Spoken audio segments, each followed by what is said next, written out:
Mis hermanos, buenos días. Les pido por favor ponerse en pie para empezar con una palabra de oración.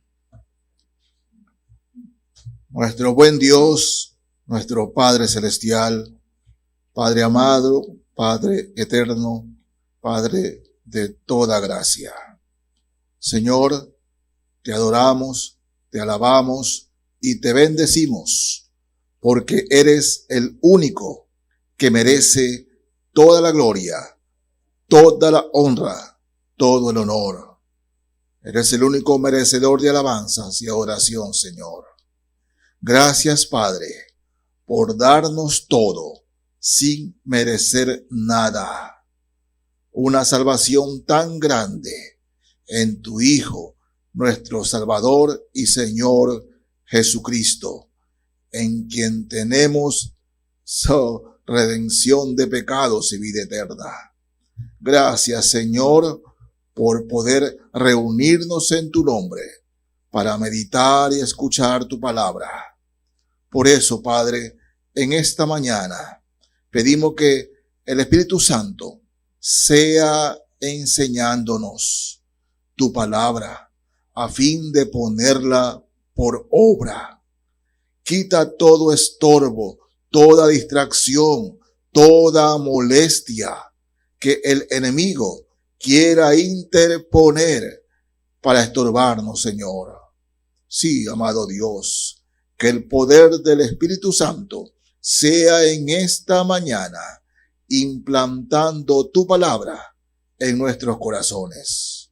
Sí, Señor, ya sea que quieras exhortarnos, animarnos, redarguirnos, hacernos reflexionar o reprendernos.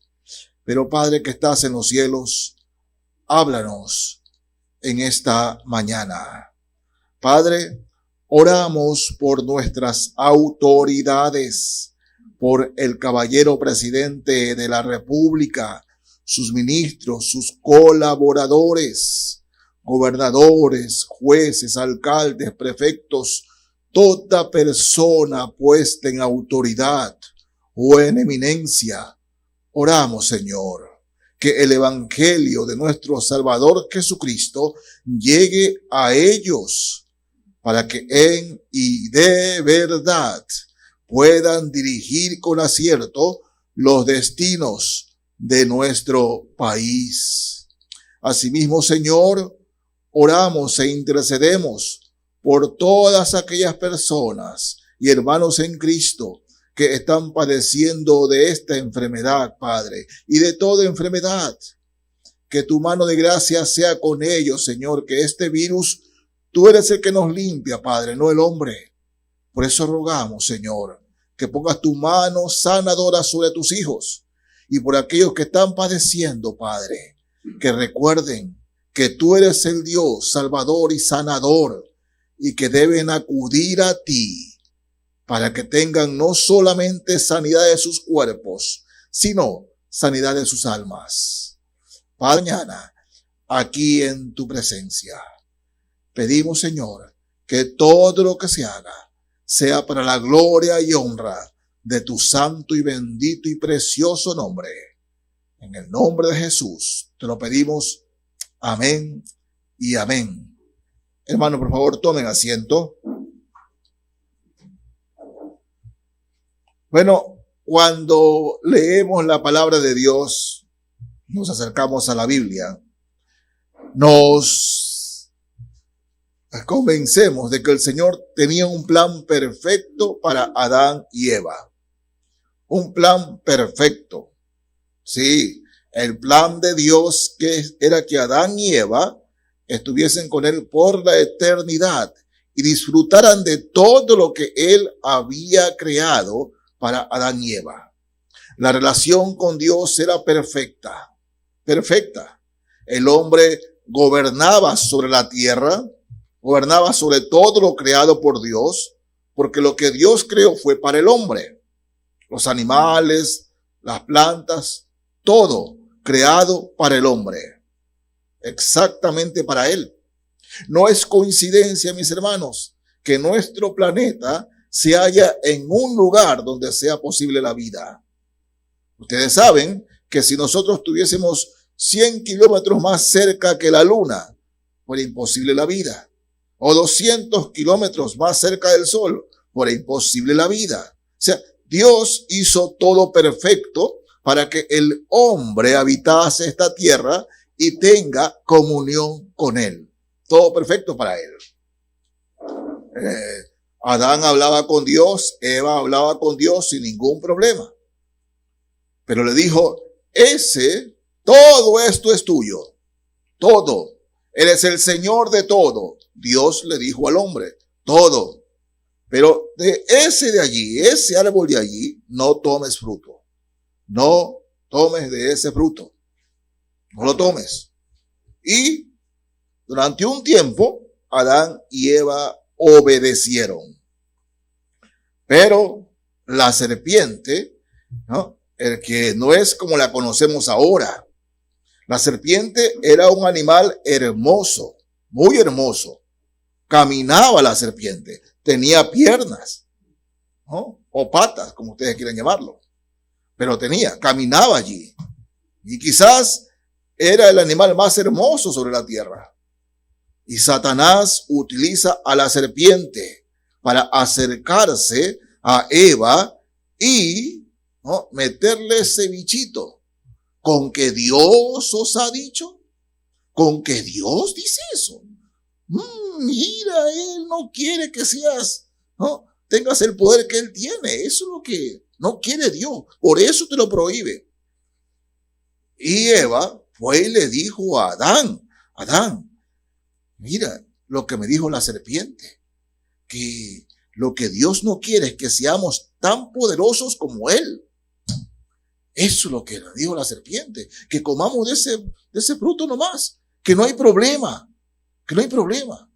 ¿no? ¿No te parece, Adán, que no debemos estar bajo Dios? ¿Por qué tenemos que estar bajo Dios si podemos ser igual de poderosos que Él?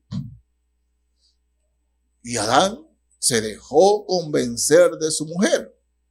Por eso el castigo para Adán es por cuanto escuchaste la voz de tu mujer. Ese fue el castigo para Adán, por cuanto escuchaste la voz de tu mujer, habiendo sabido que Dios le dio una orden directa: de ese árbol nada, y él debía hacer la cabeza allí, y simplemente se dejó llevar. Claro, Adán se la quiso sacar, como decimos nosotros, y dijo, Señor, pero la culpa es tuya, porque la mujer que me diste, no hay excusa, fuiste tú decidiste. Así que lo echó de allí. Pero miremos lo que ocurre en el capítulo 3 de Génesis, del verso 7. Cuando comen el fruto prohibido, miren lo que ocurre aquí. Nos dice así la palabra del Señor. Entonces fueron abiertos los ojos de ambos y conocieron que estaban desnudos. Entonces cosieron hojas de higuera y se hicieron delantales. Miren, ellos no tenían malicia, ninguna suciedad. Se paseaban, ¿no?, en el huerto desnudos, sin ninguna malicia. No había nada aquí que pueda romper lo que Dios había puesto: limpieza y santidad en Adán y Eva, sin ninguna malicia. Pero cuando pecaron se dieron cuenta y se cosen hojas de higuera. Eso es particular. Las hojas de higuera son pequeñas, hermanos, y solo se hicieron delantales. Después Dios los viste y los cubre completamente. Es decir, que no se dejen ver nada. Porque aún cuando se cosieron ellos hojas de higuera, dejaban cosas al descubierto, ¿no? Pero Dios, como ustedes pueden leer más adelante, los cubrió, ¿no? Y oyeron la voz de Jehová Dios, que se paseaba en el huerto al aire del día. Y el hombre y su mujer se escondieron de la presencia de Jehová Dios entre los árboles del huerto. Mas Jehová Dios llamó al hombre y le dijo: ¿Dónde estás tú? No es porque Dios no sabía dónde estaban. Era para que ellos reflexionen en qué condición se encontraban. Que estaban huyendo, cosa que no hacían antes. Porque uno puede decir, ¿acaso Dios no sabe todo? ¿Dónde estaban? No. Dios les hace esa pregunta para que ellos se den cuenta en la posición que están ahora por haber violado el mandamiento principal, que de ese árbol no podían. Verso 10. Y él respondió, oí tu voz en el huerto y tuve miedo, porque estaba desnudo y me escondí. Y Dios le dijo, ¿quién te enseñó que estabas desnudo? ¿Has comido del árbol que yo te mandé no comieses? Bueno, mis hermanos, es la primera vez en toda la palabra de Dios en que el hombre tiene miedo. El hombre tiene miedo. Antes de pecar, no existía el miedo en el ser humano. No existía esa emoción. Dios puso las emociones perfectas para nosotros, hermanos. Nuestras emociones. Oh, Dios las puso allí, pero el miedo no. El miedo vino una vez que el hombre pecó. Allí vino el miedo a él. El miedo a él. Desde entonces, la humanidad tuvo miedo. Tanto así, hermanos míos, no solamente el hombre, sino los animales que fueron creados también mansos, los animales se volvieron violentos. Ya no escuchaban la voz de Adán, sino que también eran agresivos. Cambió todo por el pecado de Adán. Ahora bien, nosotros, hermanos, en la fe, siendo creyentes, siendo hijos de Dios, el miedo aún habita en nosotros. Es cierto, hemos recibido el Espíritu Santo. Y dice, Dios no nos ha dado espíritu de cobardía, es decir, de miedo. No, Dios no nos ha dado eso. Eso vino con la naturaleza adámica. Con eso vino. Y aún está en nosotros. Y el enemigo, es decir, Satanás, sigue buscando causas para hacernos dar miedo. Dar miedo. Porque esa emoción negativa frustra los planes de Dios que tiene para usted y para mí. El miedo no es cristiano. Recordemos eso. El miedo no es cristiano. Pero esa emoción está en nosotros y Dios la deja allí. Y ese miedo, hermanos, es el que en muchas cosas nos ayuda. Sí, el miedo nos ayuda. Por ejemplo, usted va a cruzar una calle muy circulada, ¿no? Con alta circulación de vehículos, ¿no? Y usted se detiene mirando de un lado para otro porque tiene miedo que un carro lo coja, ¿verdad? O sea, esa emoción en muchas cosas nos sirve y nos ayuda porque estamos en este mundo, estamos aquí. Ahora bien, cuando esa emoción se vuelve negativa, es cuando, hermanos, afecta nuestra vida espiritual.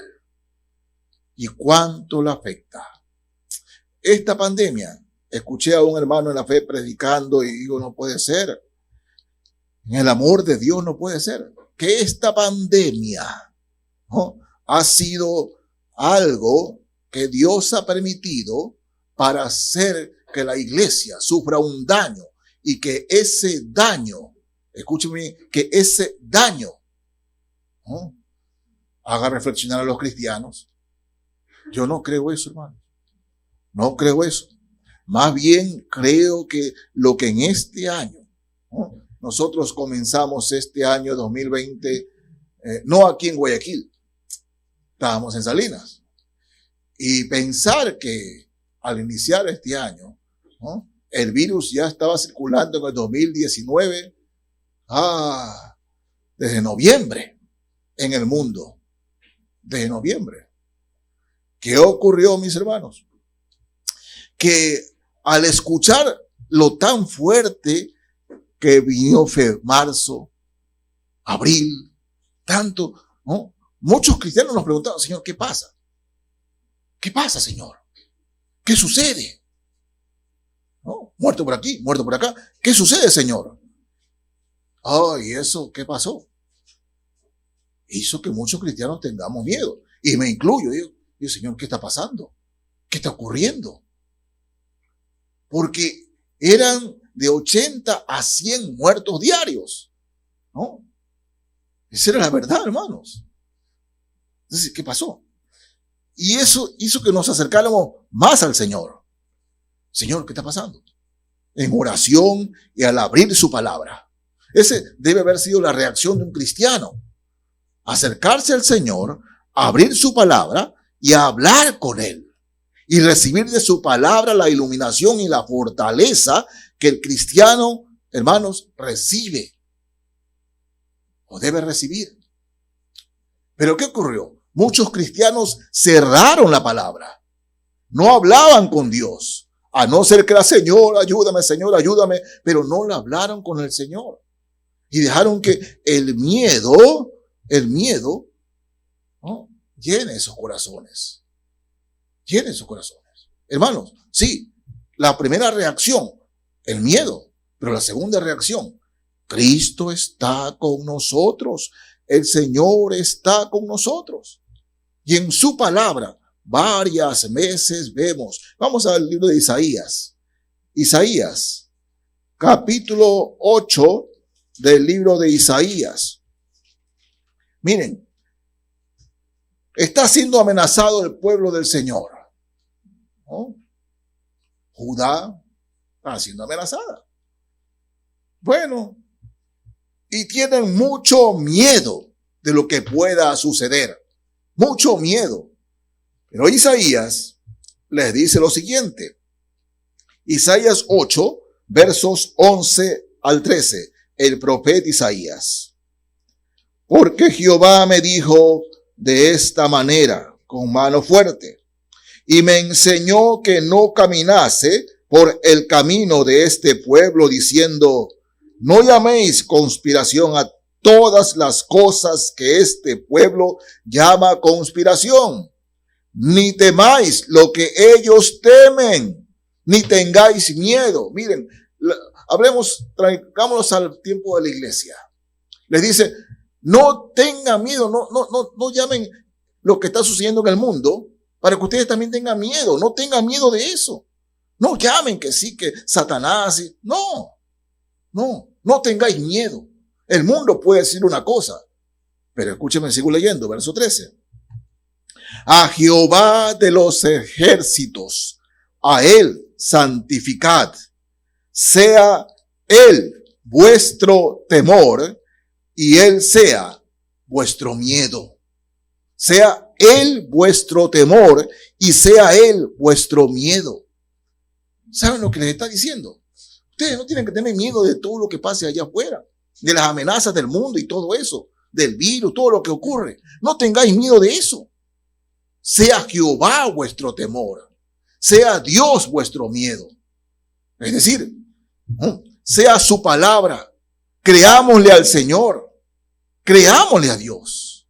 Porque en medio de todo, debemos darnos cuenta que somos sus hijos. Somos sus hijos.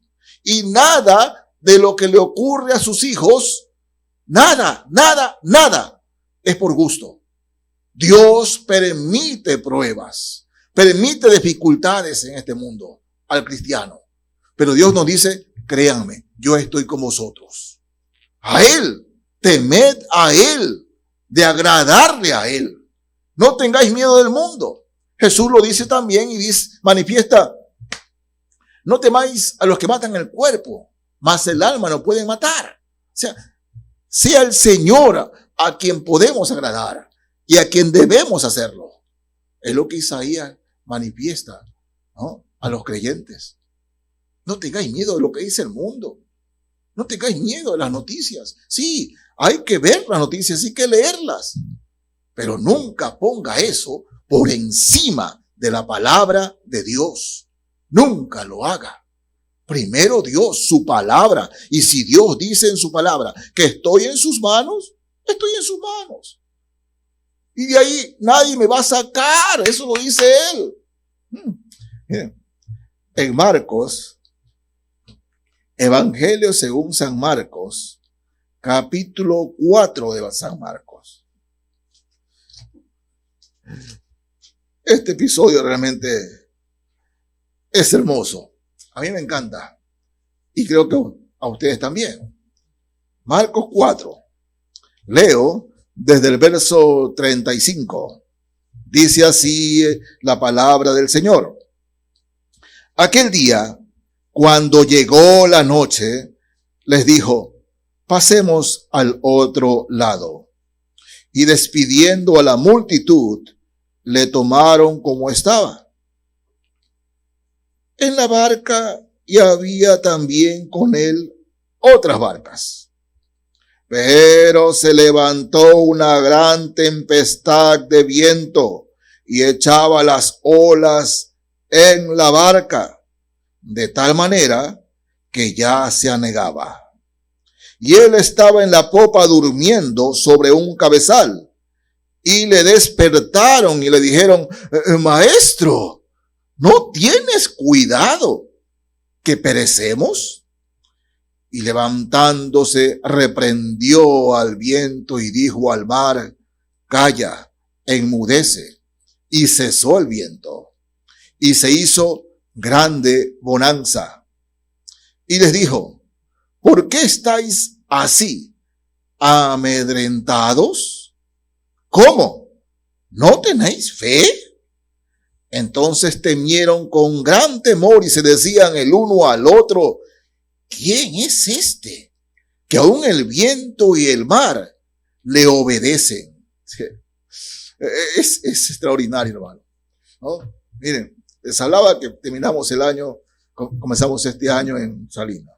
Y la casa donde estábamos estaba a orilla del mar. Y en esos días hubo aguaje. Y era de ver en la madrugada cómo las olas rompían, ¿no?, contra las rocas. El viento era fuerte y vino a mi corazón este pasaje, Dios mío, ¿no? Estando en una barca con ese oleaje, bendito Señor. Si yo hubiera sido uno de los discípulos, hacía exactamente lo mismo, hermano. Sí, yo no puedo culparlos a ellos, ¿no? Pero el Señor estaba durmiendo. En medio de todo eso, Jesús estaba plácidamente dormido. Y eso es lo que debemos recordar, hermanos. No importa lo fuerte del oleaje, no importa. Si Jesús está con y en nosotros, que fue lo que el Señor les dijo. ¿Cómo? ¿No tenéis fe? Los discípulos, Señor, pero mira, no tienen cuidado que perecemos, tú estás durmiendo ahí, ¿no? Y el Señor, hermanos míos, ¿no?, en el griego, ¿no?, la expresión es de, ¿no?, enérgico. ¿Cómo? ¿No tenéis fe? Yo estoy aquí.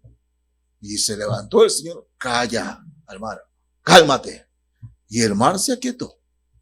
Ese es nuestro Dios, hermano. Ese es nuestro Dios. Ese es nuestro Señor, nuestro poderoso Salvador. Recordemos que en la resurrección no acaba ahí la historia de los cristianos, porque el Señor ascendió y Él nos dice, yo estoy con vosotros todos los días hasta el fin del mundo. No olvidemos eso. No es que el Señor ya resucitó, no, sigue con nosotros el Señor, está con nosotros. Y en medio de todo esto que ha ocurrido y está ocurriendo, el Señor nunca nos va a aflojar. Nunca, nunca.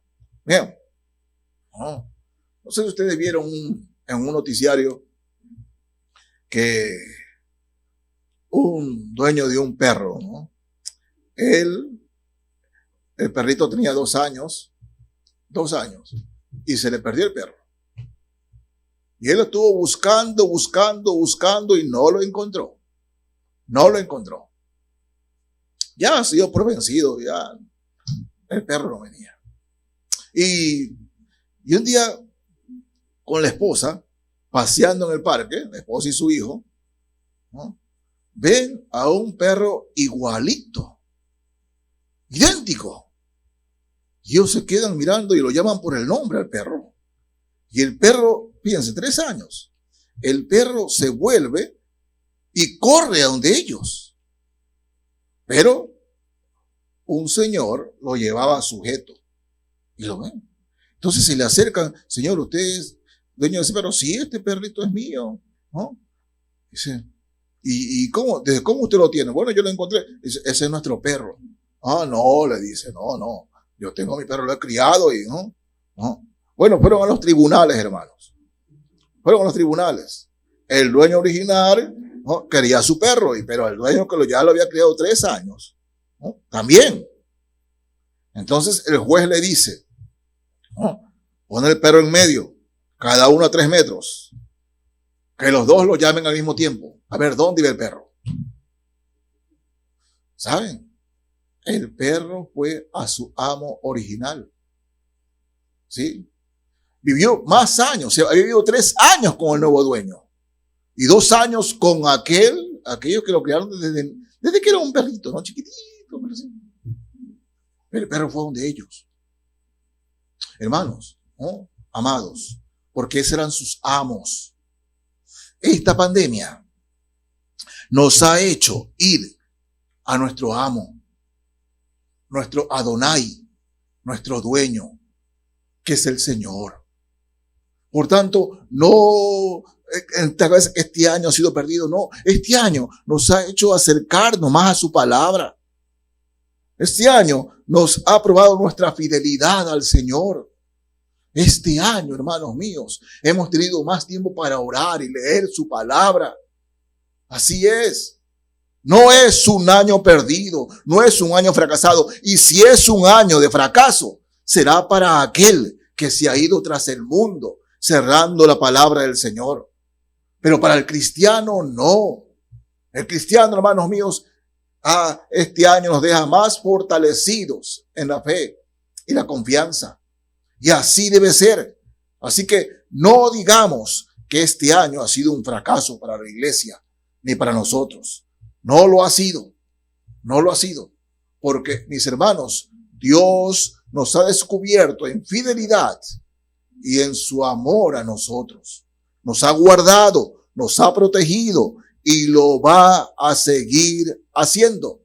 Lo va a seguir haciendo hasta el día que Él nos levante hacia su presencia. En la segunda carta a los Corintios,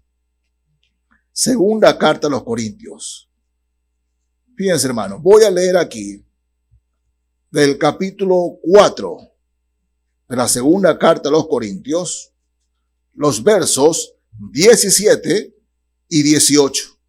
Segunda carta a los Corintios 4, versos 17 y 18. Así nos dice la palabra del Señor.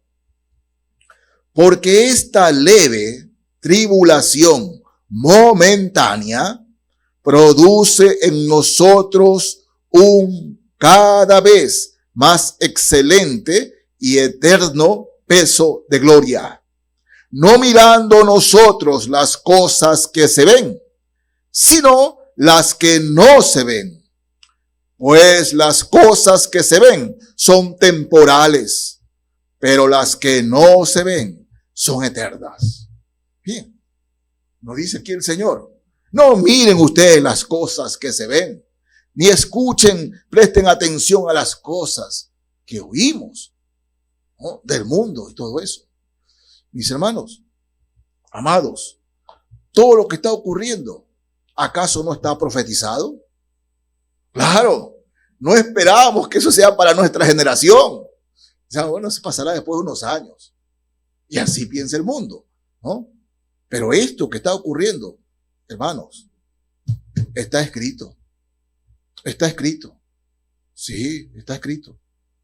Vendrán también guerras, rumores de guerras, terremotos, maremotos. Todo está escrito y todo vendrá. Todo vendrá. Nosotros, reitero, no pensábamos que la Escritura iría cumpliéndose aún a nuestra vista. Vendrán pestes, dice el Señor, y esto es una peste, es un virus, ¿no? Así que el creyente, ¿no?, si bien en su momento puede sorprenderse o haberse visto sorprendido por este virus, pero cuando va en la Escritura, aquí está. Pero hay algo que el Señor nos dice en medio de eso: nunca nos va a abandonar ni nos va a dejar. Nunca. Gloria al Señor. En Eclesiastés, libro de Eclesiastés, el capítulo 2 de Eclesiastés. Fíjense, mis hermanos, Eclesiastés 2, 24 a 26 leo. Eclesiastés 2, 24 a 26. Fíjense lo que nos dice la palabra del Señor.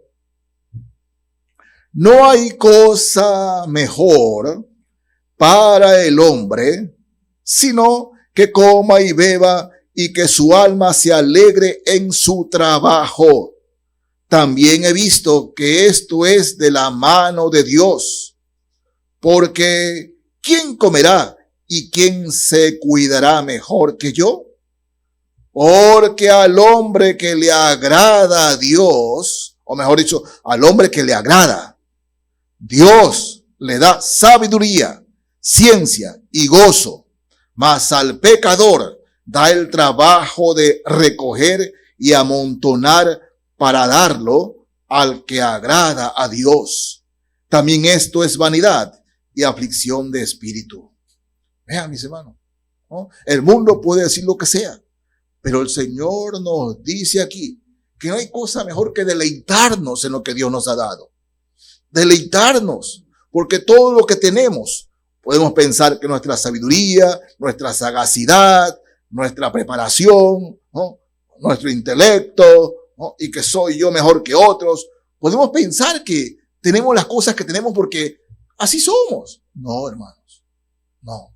Todo lo que tenemos es regalo de Dios. Todo es regalo del Señor. Regalo de Dios. Y dice aquí que al hombre que agrada a Dios, Dios le da más. Le da más. Así es su palabra, no es mi palabra. El hombre que agrada a Dios, la mujer que agrada a Dios. Por eso, hermanos, en la fe, gloria a Dios, porque hasta este día Él nos ha protegido, nos ha cuidado. Y tenemos que darnos cuenta que viene la vacuna, y yo veo mucha gente nerviosa con la vacuna, me la pongo, no me la pongo. Bueno, viene la vacuna, viene el 2021, pero nosotros no vamos a ser protegidos por la vacuna, sino porque la mano de Dios, así como nos ha sostenido este año, nos sostendrá para siempre. Para siempre, hermanos. A Dios no le agrada que un hijo suyo desconfíe de Él. Sí, desconfíe de Él. Es un pecado. No piense pues quien tal haga que recibirá cosa alguna del Señor, dice su palabra. Por eso, hermanos, en medio de todo lo que ha ocurrido, lo que el Señor nos ha hecho, nos ha dicho, que confiemos en Él. Que confiemos en Él. Muchas veces cuando estamos pasando por una prueba, una dificultad, ponemos la mira en lo difícil que es la situación. Y Dios dice, hijo, hija, ven un momento, mira para atrás. Dime, ¿quién te sacó de esa prueba?